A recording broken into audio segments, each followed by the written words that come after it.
dia de hoje começa com um susto, um Lula com um problema na cabeça, teve lá uma hemorragia, vou comentar um pouquinho sobre isso. O Roberto Barroso que andou falando algumas coisas que eu quero comentar e rebater neste vídeo. A popularidade do Milei que está em alta na Argentina, isso mostra um pouco da mudança da cabeça dos argentinos. Eu espero que isso também aconteça no Brasil, ou seja, maturidade para entender que para o país voltar para a rota do crescimento econômico, algumas medidas impopulares se fazem necessário, o argentino parece que aprendeu, talvez o brasileiro esteja também em vias de. Quero comentar também sobre o PL 4939, a Bárbara do Te Atualizei trouxe aí algumas informações que a gente tem que ficar esperto, são coisas realmente preocupantes. E o Bolsonaro que está liderando pesquisas agora no Espírito Santo. Estes assuntos e outros eu vou repercutir no vídeo de hoje.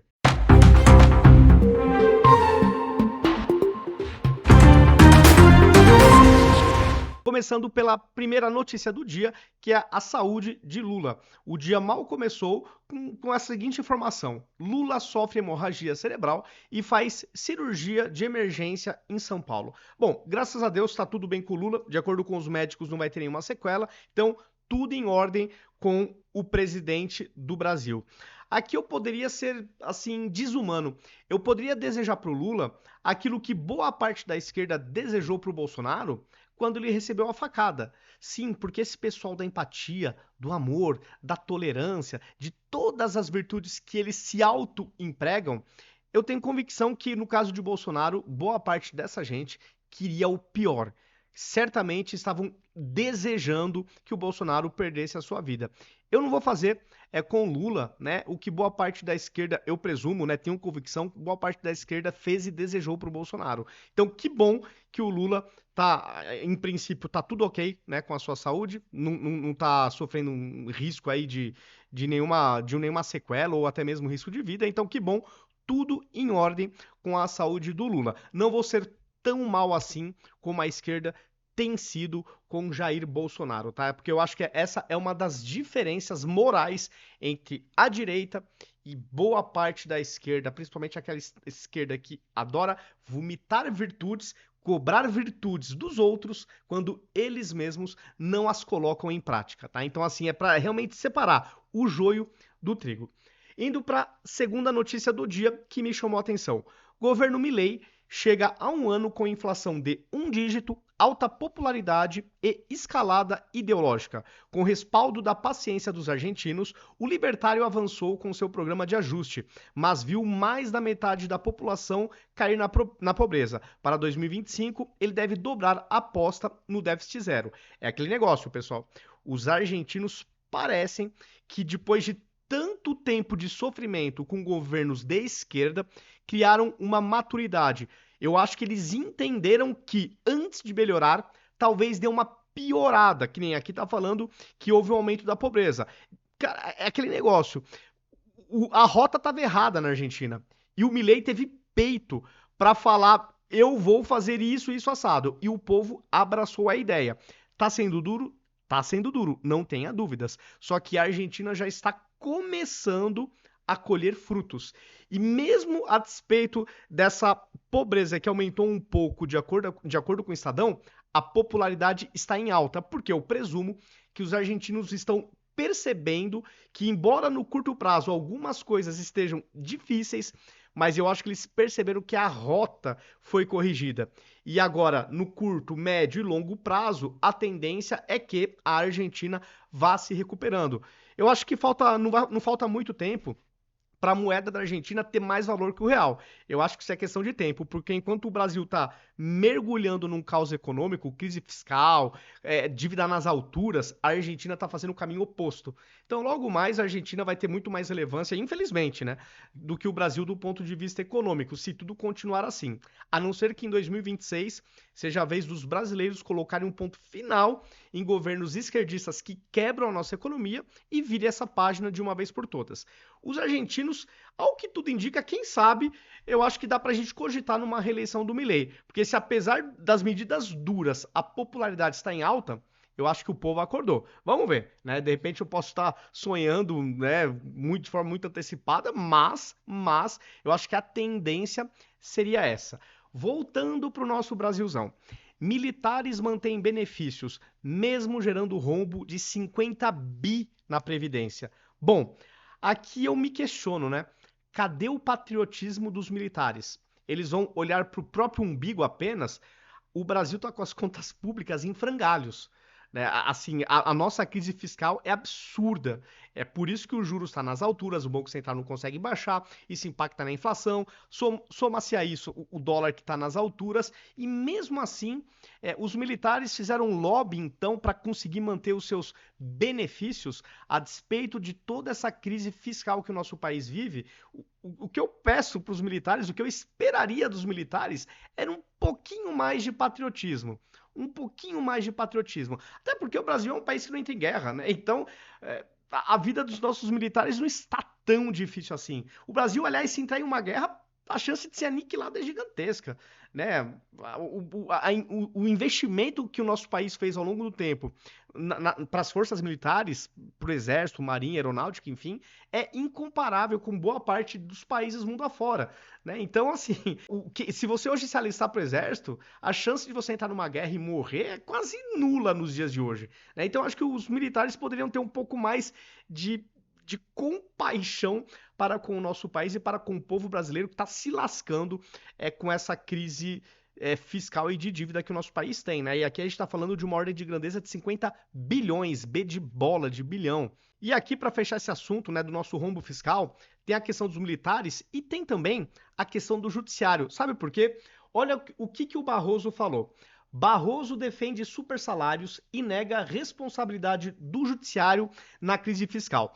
Vou pegar aqui só alguns trechinhos dessa reportagem. Barroso defendeu os supersalários de juízes e disse que o judiciário não tem nenhuma responsabilidade sobre a crise fiscal no Brasil. Na avaliação do ministro, os salários altos são necessários para manter a carreira atrativa e devem ser comparados em relação ao mercado jurídico e não ao salário mínimo. Barroso ainda argumentou que os gastos com o judiciário representam apenas 1,2% do PIB e que essa proporção vem caindo nos últimos anos. Bom, aí eu pego aqui, então essa reportagem é de hoje, 10/12 de 2024, e aqui eu peguei essa da CNN, que é de janeiro desse ano, 25/1 de 2024, que fala o seguinte, vai um pouco na contramão do Barroso. Justiça do Brasil gasta 1,6% do PIB e é a mais cara do mundo. A mais cara do mundo. E, parênteses, será que a despeito desse custo exorbitante, pelo menos a população avalia com qualidade o poder judiciário? Essa é a pergunta que fica. Eu desconfio que não. Desconfio que, em sua maioria, não. Mas aqui é um achismo da minha parte. Mas, ainda que não seja a maioria, vamos supor que não seja, deve ser um número muito expressivo, tá? Então, aqui, só para colocar aqui esse parênteses. E aí, o que fala aqui? Vou pegar aqui um trechinho dessa reportagem. A pesquisa, porém, traz uma comparação pouco explorada. Despesas com a justiça. E nessa, o Brasil está totalmente fora do padrão internacional. Então, países desenvolvidos, né, em relação ao percentual do PIB que é gasto com o judiciário. Nos países desenvolvidos, é, em média, 0,3% do PIB. Média de 59 países, 0,4% do PIB. Países emergentes, 0,5% do PIB. Brasil, 1,6% do PIB. Tá? Então aqui o número é impressionante. O valor equivale a cerca de 160 bilhões, B de bola, mais que o triplo do observado nos países emergentes, onde a conta média é de 0,5% do PIB. Tá? Então aqui só para mostrar que o corporativismo no Brasil é enorme. Tanto que aqui a gente tem os militares, que não arredam o pé na parte dos benefícios, e o judiciário, que não faz a sua autocrítica. De acordo com o Barroso, o judiciário não é um ofensor no caos fiscal do nosso país.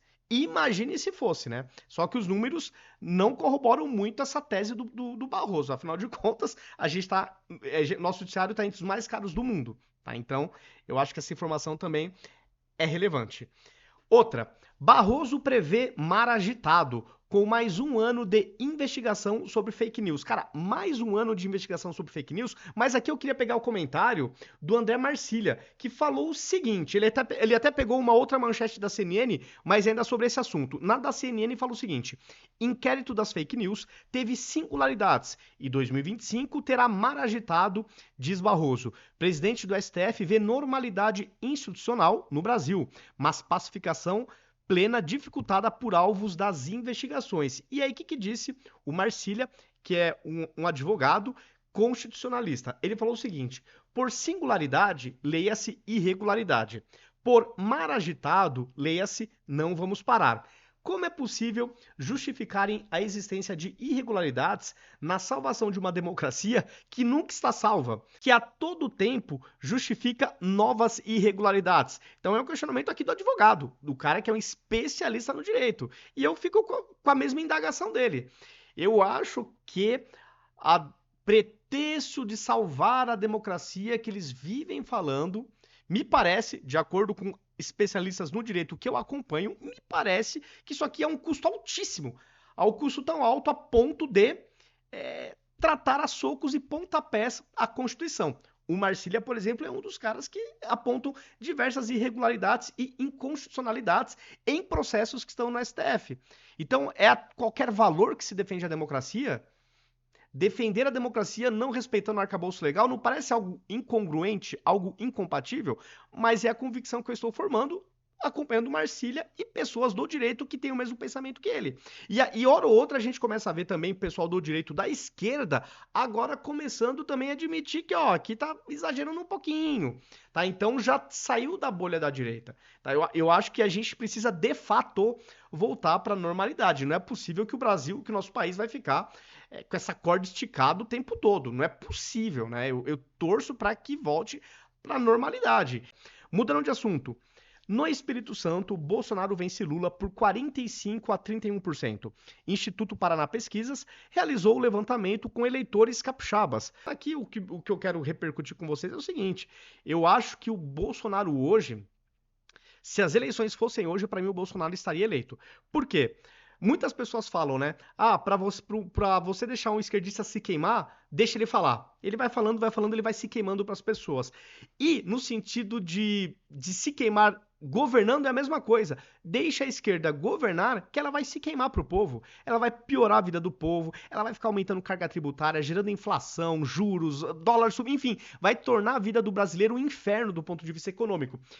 E a economia é tudo, né, no capitalismo, né? Se a economia vai mal, se os preços disparam, o cidadão perde poder de compra, né? Então ele sofre as consequências de uma economia desajustada.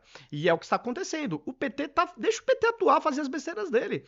Ele está se queimando perante o povo. Então eu acho que a vida do Bolsonaro, se ele conseguir essa elegibilidade, tá fácil eleitoralmente falando. Porque muitos que fizeram L já se arrependeram. Isso é um fato. A impopularidade do Lula tá alta. Então, isso é um dado da realidade. Se o Bolsonaro continuar inelegível, estão falando até de Eduardo Bolsonaro, enfim, algum sobrenome Bolsonaro talvez esteja aí no páreo. E eu acho que com chances gigantescas de uma eleição. Eu estou esperançoso para a volta da direita depois de 2026. E eu acho que num cenário similar aos Estados Unidos. Lá foi Senado, foi a Câmara, a Presidência da República, tudo dominado pela direita. Eu desconfio que no Brasil vai ser a mesma coisa. Mudando de assunto, a Bárbara trouxe aqui algumas publicações falando do PL 4939. Só para vocês entenderem um contexto. Hoje, tá? A matéria de hoje, cedo do Infomoney, Câmara pode votar hoje projetos sobre segurança pública. Veja o que está na pauta. E aqui tem vários PLs na pauta, vários. Entre eles está esse aqui, ó. PL 4939, do deputado Hugo Leal, do PSD do Rio, que estabelece diretrizes sobre o uso da tecnologia da informação no direito e normas de obtenção e admissibilidade de provas digitais na investigação e no processo. E esse PL em questão aqui, que a Bárbara trouxe algumas informações relevantes. Eu não acompanhei de perto, mas ela acompanhou. E o que ela está falando? Ela falou o seguinte, ó. Querem dar uma brecha para busca e apreensões e interceptações telemáticas sem ordem judicial. Num país que sofre com censura e perseguição política, isso é um perigo, certo? O nosso contexto, isso aqui é alarmante. Ou seja, está se flexibilizando sem o judiciário intervir esse tipo de coisa. Busca e apreensão e interceptações telemáticas. Galera, isso aqui é muito grave. Ainda mais levando em consideração o que o nosso país está vivendo. Como a direita está sendo tratada e perseguida. Isso é muito grave. E ela fala o seguinte: deputados, vocês têm a obrigação democrática de barrar essa sandice. Com certeza. E aqui ela fez várias publicações sobre esse tema hoje. Velho, os parlamentares estão loucos. PL 4939 com 40 artigos criminais indo a plenário sem nenhuma discussão. Não destacaram a necessidade de ordem judicial para busca e apreensão e nem para interceptação telemática. Por que enfiar essa brecha? Parem com essa loucura. Cara, é isso mesmo. Cara, isso aqui é bizarro, bizarro, bizarro. Ela ainda fala, se a gente não arrumar um escândalo, eles vão passar porque eles contam que ninguém tá olhando. Isso aqui não parece ser algo prudente, né? Não depender de uma ordem judicial, esse tipo de coisa, essa invasão de privacidade. Cara, isso aqui é muito, muito, muito perigoso. Vamos ficar de olhos abertos. O PL 4939 também autoriza coleta oculta e remota de dados, permitindo que autoridades devassem dispositivos sem que o dono saiba que isso está sendo feito. Permite acesso a dados de terceiros, apenas por indícios de que o investigado os usa. Mais uma brecha gigante. Que medo, galera. Meu Deus do céu. Que medo. Mudando de assunto. G1. Carne mais cara. Entenda por que o preço subiu pelo terceiro mês consecutivo. Quando a Globo coloca essa palavrinha entenda neste governo Lula, geralmente é para passar pano.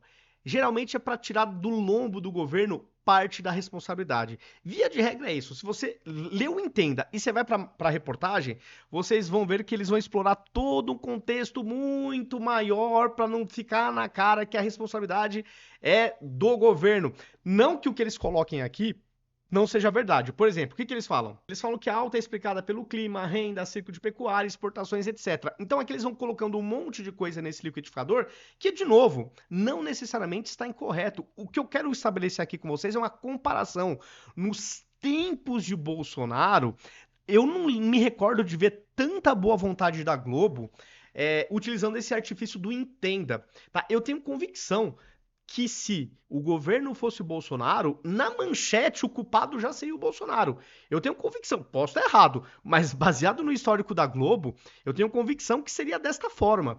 Não teria toda essa volta, você lê esse artigo, ele é enorme, porque eles vão falar na questão do clima, das exportações, enfim, eles vão contando uma história tão enorme que, obviamente, impacta sim no preço, não estou negando isso, mas para mim é uma forma de tirar do lombo do governo boa parte da responsabilidade. Pelo menos essa é a impressão que eu tenho. Essa é a interpretação que eu dou quando eu leio esse tipo de reportagem que tem um entenda na manchete. Coloque nos comentários, vocês concordam comigo que se o governo fosse Bolsonaro, muito provavelmente o culpado já seria ele na manchete? Outra, as razões de Barroso para não pautar ainda o aborto no STF. Eu acho o seguinte, eu acho que não é nem no plural as razões. Eu acho que assim como o Barroso sabe, e nós que nem somos do direito sabemos, a nossa Constituição não autoriza o judiciário a legislar. Então a razão é muito simples. Eu sei disso, você sabe disso, os brasileiros passaram a saber disso, porque agora estão mais ligados, um pouquinho mais, pelo menos, no direito, na Constituição, nas leis, etc. A gente está começando a aprender, né? E então isso está muito claro. O que me assusta, e pior que a manchete está certa, eu acho, né? Que eles falam as razões de Barroso para não pautar ainda. Eu acho, né? Espero estar errado, que realmente o STF vai tentar sim cavar mais este assunto lá na discussão interna do STF para legislar novamente. Este assunto é de competência do legislativo. E o Barroso deve saber disso, não é possível. Ele tem notório saber jurídico, ele está no STF. Ele deve saber que o judiciário não cria leis, que isso é competência, essa pauta é competência do Congresso. Assim como a regulação das redes sociais que eles estão fazendo, é competência do Congresso. Então a razão única deveria ser Constituição Federal. O judiciário julga baseado nas leis que o Congresso, que é o representante do povo, criou. E o judiciário serve para garantir que a nossa Constituição seja rigorosamente respeitada no nosso país, bem como todo o restante do arcabouço legal. Não é isso. A atribuição do judiciário é essa, não é? De acordo com a Constituição? Então é isso. Outro, carnes aumentam 8% em novembro. Aves e ovos, 1,36%. E aqui eu trouxe um trecho dessa reportagem da Oeste que fala o seguinte, ó. Entre os cortes bovinos, o patinho teve o maior aumento, com uma inflação de 19,63%. Outros cortes também tiveram aumentos significativos, como o acém, com 18,33%, o peito, 17%, e o lagarto, com 16,91%. Também destacam-se os seguintes cortes: alcatra, 9,3%, chã de dentro, 8,57%, contrafilé 7,83% e a costela também 7,83%. O fígado foi a única peça que apresentou redução, com uma diminuição de 3,61%, né? Por que será, né? O pessoal em geral não gosta de fígado, né? Deve ser por isso também um dos motivos, né? Mas é isso, galera, por isso que eu falo, quando o esquerdista fala, ele vai se queimando. Quando ele governa um país também, isso aqui tem que botar na conta do governo. Também, não estou falando que o governo é 100% culpado, mas ele é um dos responsáveis também por esse tipo de aumento, tá? Então isso a gente não pode esquecer. E para finalizar, PIB de São Paulo cresce mais que PIB do Brasil este ano. E aqui que fala o governador Tarcísio. Ninguém segura. São Paulo não para de crescer, não para de avançar na direção certa. Olha aí nosso PIB indicando o crescimento mais uma vez. Alta de 3,5% no acumulado de janeiro a setembro, valor 0,4% maior do que o índice nacional de um ano inteiro, resultado puxado pelo ótimo desempenho dos setores da indústria e de serviços, com altas de 3,2% cada. Se compararmos com setembro do ano passado, o crescimento é ainda maior, 3,8%. Não à toa que São Paulo é e seguirá sendo a locomotiva do Brasil. E aqui, pessoal, é aquele negócio. Assim como o Milei está fazendo um milagre na Argentina, é um governo não esquerdista, a economia tende a melhorar. São Paulo, mesma coisa. O estado de São Paulo, graças a Deus, os paulistas nunca deram a chance da esquerda governar esse estado. Pelo menos desde que eu nasci, em 82, a esquerda nunca tocou aqui. Tínhamos o Teatro da Tesoura, bem verdade, onde o PSDB, podemos chamar assim, centro-esquerda, centro, vai, mas é uma esquerda moderada e do ponto de vista econômico, não é tão burro quanto os petistas são, que destroem a economia. Então, São Paulo teve essa sorte, vamos chamar assim. E agora com o Tarcísio, tá decolando. Economicamente, a chance de um governo de direita dar certo e ser superior a um governo de esquerda, na minha opinião, são enormes. E se a economia prospera, o impacto é gigantesco. Economia forte é o melhor programa social que pode existir, porque dá dignidade para o ser humano, que é a dignidade de você ter um trabalho e sustentar e criar sua família. É isso. Então, estes foram os assuntos desta segunda-feira, dia 10 de dezembro de 2024, que eu queria repercutir com vocês. Deixem nos comentários o que vocês acharam dos assuntos, qual assunto chamou mais a sua atenção, se você concorda ou não com as minhas explicações, com as minhas opiniões ao longo do vídeo. Detalhe o porquê você concorda ou não, deixa aí a sua opinião. Se gostou do vídeo, compartilhe, deixa aquele like, porque deixando o like você aumenta o engajamento, o algoritmo da plataforma entende que o conteúdo é relevante e passa a entregar para mais pessoas. Então o like é sim importante. Se gostou, deixa o like. E se não gostou, deixa o dedinho para baixo também, não tem problema nenhum. Isso também é engajamento. Verifiquem se vocês estão inscritos em todas as minhas redes. Em todas elas eu estou como @ViniciusCFP82. Aqui em cima em vermelhinho está o meu username. Em todas as redes sociais vocês me encontram dessa forma. Então fica o convite aí para me seguirem em todas elas. Dado o recado, até o próximo vídeo.